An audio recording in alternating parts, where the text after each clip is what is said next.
नमस्कार। आर के त्यागी ओम सच्ची जनवाणी नमः चैनल पर आपका हार्दिक स्वागत है। वार्म वेलकम है। चैनल का हैंडल है @RJSHTYGI3141। कृपया चैनल ओम सच्ची जनवाणी नमः को सब्सक्राइब करें।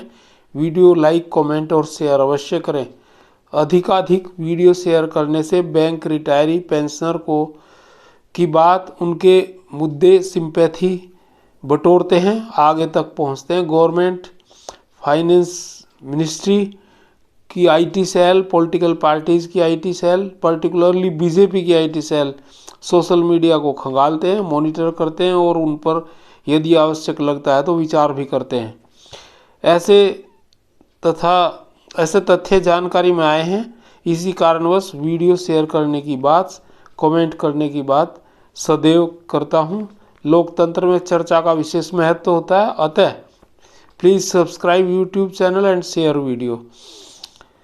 साथियों, 257 वीडियो में से 140 से अधिक वीडियो बैंक रिटायरी पेंशनर के मुद्दों पर ही हैं मेरे चैनल पर। आइए शेयर करते हैं कुछ पेंशनर्स के मुद्दे, कुछ इश्यूज़ की बातें करते हैं। आजकल कुछ नेतागण, UFBU and retiree leaders pension improvement की बात कर रहे हैं। 8088 पॉइंट के सामान्य मर्जर की बात कह रहे हैं। हमारे 10-12 वर्ष के तीव्र आंदोलन की संचित शक्ति को निष्प्रभावी बनाना चाहते हैं। गत 6 से 8 वर्षों के बैंक पेंशनर एक्टिविस्टों के महती प्रयासों को पलीता लगाना चाहते हैं, जिसके विरुद्ध हम सभी को एकजुट होना है। एकजुटता ऐसी शक्ति, महाशक्ति और तेज तलवार की धार है जो किसी भी वार को भोथरा कर सकती है। हमें UFBU, retiree activist leaders, IBA, DFS, retiree association leaders, finance minister, prime minister को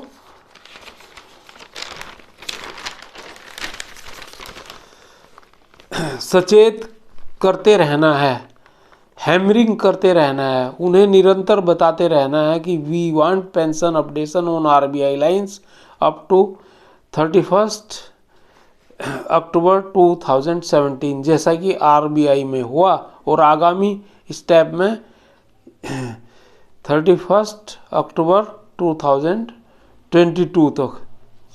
free medical insurance policy up to 4 lakhs as base policy on bank cost, pension calculation on special allowance with effect from November 2012 retirees। ये हमारे मूल मुद्दे हैं सर्वप्रथम, और इसी BPS में इनको सोल्व करना है। कम्यूटेशन पीरियड 15 ईयर्स से 12 ईयर्स करना। ग्रेजुएटी रिकैलकुलेशन का मुद्दा, ग्रेजुएटी 1-1-16 के अन्य मुद्दे हैं जो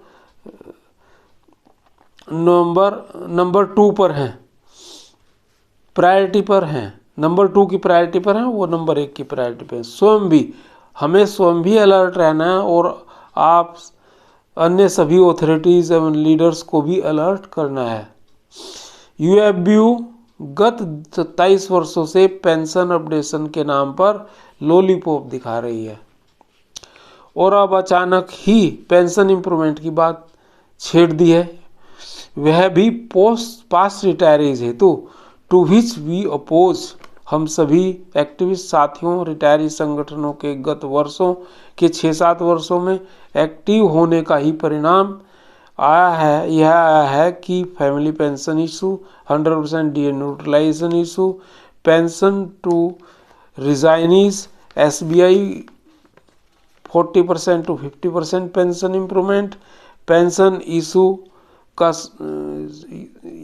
ये पेंशनर्स के ये इशूज सोल्व हुए हैं, अर्थात हमारा प्रेशर काम कर रहा है। सोशल मीडिया, मेल्स के माध्यम से हम एक्टिविस्ट साथियों मीटिंग्स, धरना प्रदर्शन और रैली आदि में मजबूती से अपने पक्ष को रखना, सरकार और राजनीतिक पार्टियों, एमपी, मंत्रियों आदि प्रमुख व्यक्तियों के सम्मुख अपना पक्ष रखना फलीभूत हो रहा है। आपने देखा कि किस प्रकार कोर्ट्स को भी घुमाया जा रहा है, गुमराह किया जा रहा है।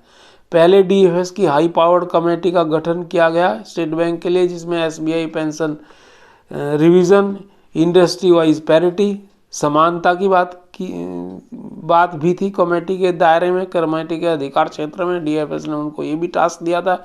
बाद में पेंशन रिवीजन पर रिपोर्ट नहीं दी गई, इंडस्ट्रियल पैरिटी और समानता पर रिपोर्ट नहीं दी गई। कोर्ट में कह दिया गया कि अब हम ये केस कंटेस्ट करेंगे। 6-7 माह के लिए मामले को लटकाया गया, कमेटी रिपोर्ट के नाम पर लिंगर ऑन किया गया। यह है एक उच्च स्तर का षड्यंत्र जिसकी हम घोर निंदा करते हैं। आरबीआई फार्मूला में 10% नोशनल इंक्रीज आवश्यक है। बिना नोशनल इंक्रीज कोई भी फायदा नहीं होने वाला। ऐसे में रिटायरीज को भारी नुकसान हो सकता है। 6352 का DA points, 8088 DA points merger बिना 10% नोशनल इंक्रीज के रिटायरीज के लिए घातक फैसला होगा। मित्रों, अभी तक रिटायरीज के जो भी मुद्दे हल हुए उनमें सरकार की पहल भी थी कहीं ना कि यूएफबीयू की। सरकार ने कहीं ना कहीं पहल की है। यूएफबीयू का कोई उसमें योगदान या कोई उसमें ये नहीं था कि पहल की हो उन्होंने और उनको इंसिस्ट कराओ। UFBU was compelled by government to sign these agreements as told just before in my talks। नवंबर 2012 में स्पेशल अलाउंस की थ्योरी को एग्जीक्यूट करके पेंशन में कटौती की गई। पेंशन को 50 से 41% कर दी गई और 2017 के सेटलमेंट के बाद नवंबर 2022 में और भी अधिक कटौती करेंगे, स्पेशल अलाउंस को बढ़ाएंगे, ऐसा लग रहा है पूर्व की भांति। श्री धर्म सिंह जी हमारे एक एक्टिविस्ट हैं, ने अपने कम्युनिकेशन में अच्छी कैलकुलेशंस दी हैं। 6352, 8088 और 10% नोशनल इंक्रीज आरबीआई फार्मूले को लेकर अलग अलग कैलकुलेशन दी हैं और बताया है कितना नफ़ा और नुकसान है। नुकसान ही होता है उसमें। आप सभी लोग उसे देखें, पढ़ें और अंतर महसूस करें और अगर कहीं आवश्यकता हो तो लिख करके ऊपर भेजें अथॉरिटीज़ को। 7.5 लाख से अधिक बैंक पेंशनर फैमिली पेंशनर हैं और उनके स्पाउस व बच्चे लगाकर एक बड़ी संख्या बैठती है।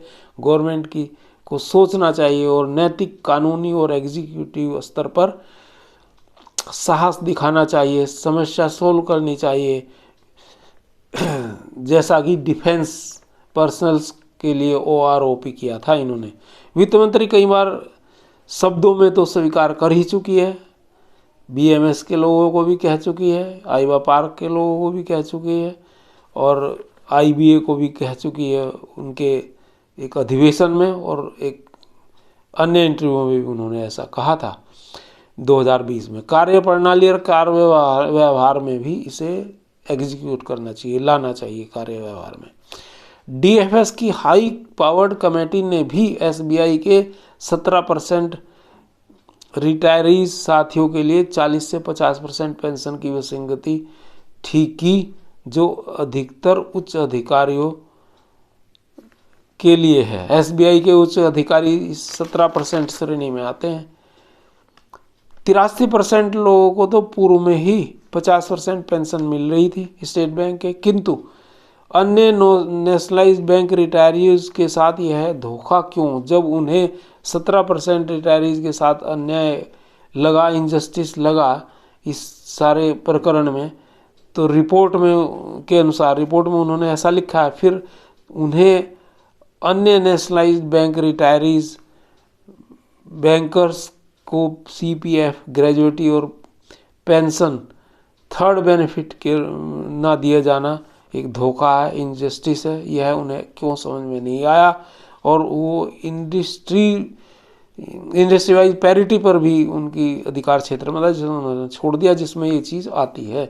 इंडस्ट्री वाइज पैरिटी समानता जो उसके अधिकार क्षेत्र में भी उस रिपोर्ट क्यों नहीं दी थी, उसके अधिकार क्षेत्र में थी, जो उस पर रिपोर्ट क्यों नहीं दी? पेंशन रिवीजन SBI रिटायरीज हेतु उसके अधिकार क्षेत्र में था, उस पर रिपोर्ट क्यों नहीं दी? धोखा देकर इन मुद्दों के अनसोल्ड अनरिजोल्व क्यों छोड़ा गया? We condemn it, strongly condemn it. सारी हमारी कोर्ट्स भी लगातार डेट्स पर डेट्स दे रही हैं। MC सिंगला केस में 4 माह आगे की डेट मार्च 2024 में दी गई है। एनी वेडनेसडे और थर्सडे को, अब ये पता लगेगा कौन सी डेट करते हैं वो अलाउ। 4-5 महीने बाद लेट हो रहे हैं। अनेकों केस कोर्ट में हैं रिटायरीज के। No solution, dates are being extended regularly.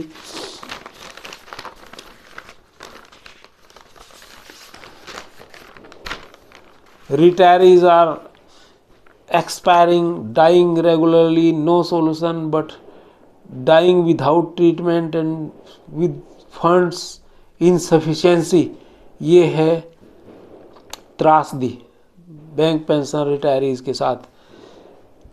Pension revision पर एक पत्र का मैं हवाला और उसकी डिटेल्स आपको अगले वीडियो में बताता हूँ।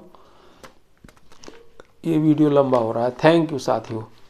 नमन, सभी को नमस्कार, सैल्यूट, क्रांतिकारी अभिवादन के साथ। जय भारत, जय सनातन समाज संस्कृति, जय हिंद।